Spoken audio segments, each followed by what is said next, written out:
Physiology notes of all my theory videos is available now. To get your copy, you can WhatsApp on 72650 Thank you. Hello everyone, today we'll discuss about osteoporosis. Now, in osteoporosis, bone mass per unit volume decreases. There is loss of bone matrix and minerals both. Both are reduced, but the ratio of bone matrix to minerals, that is normal. Here, main cause is mismatch between bone resorption and bone formation. Osteoporosis, it is the condition in which all the constituents of bone are reduced, that is matrix as well as minerals, and that results in reduction in the bone mass.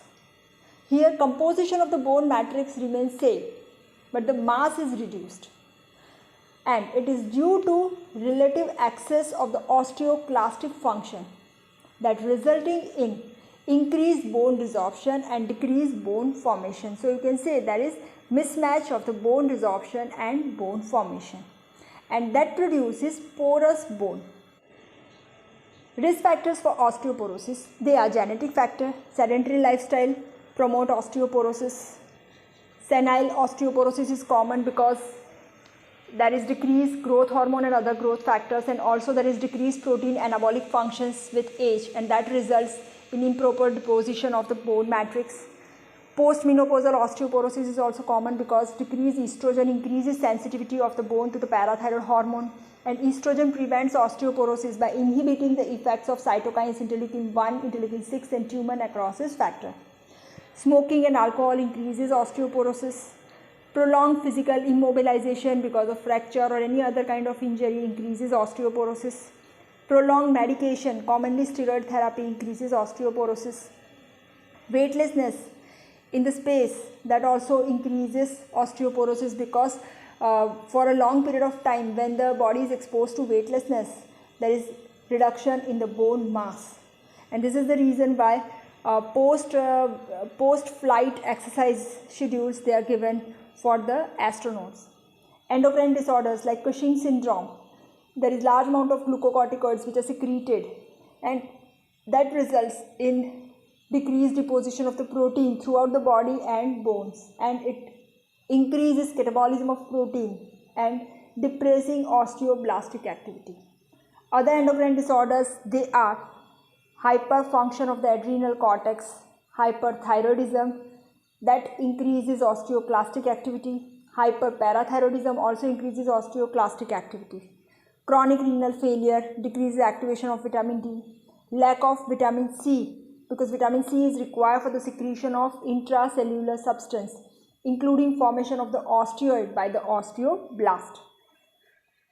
What are the clinical features? There is decreased bone density, and that produces hourglass appearance.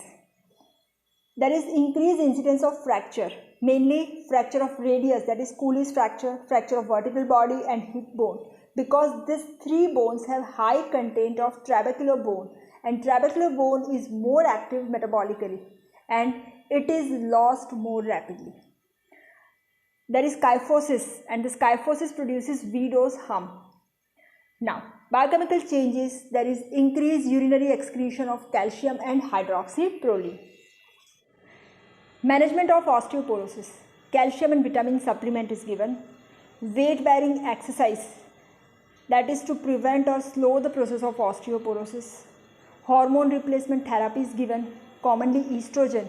This estrogen decreases bone loss by restraining osteoclastic activity and promoting new bone formation. Although hormone replacement therapy increases the risk of heart disease, breast cancer and stroke. Other mechanism of action of estrogen, that is estrogen inhibits, as we have discussed, interleukin 1, 6 and tumor necrosis factor alpha, and inhibits the development of osteoclast. Estrogen stimulates production of tumor growth factor beta and increases apoptosis of osteoclast. Estrogen receptors also present on the osteoblast, and therefore estrogen has direct stimulatory effect on the osteoblast.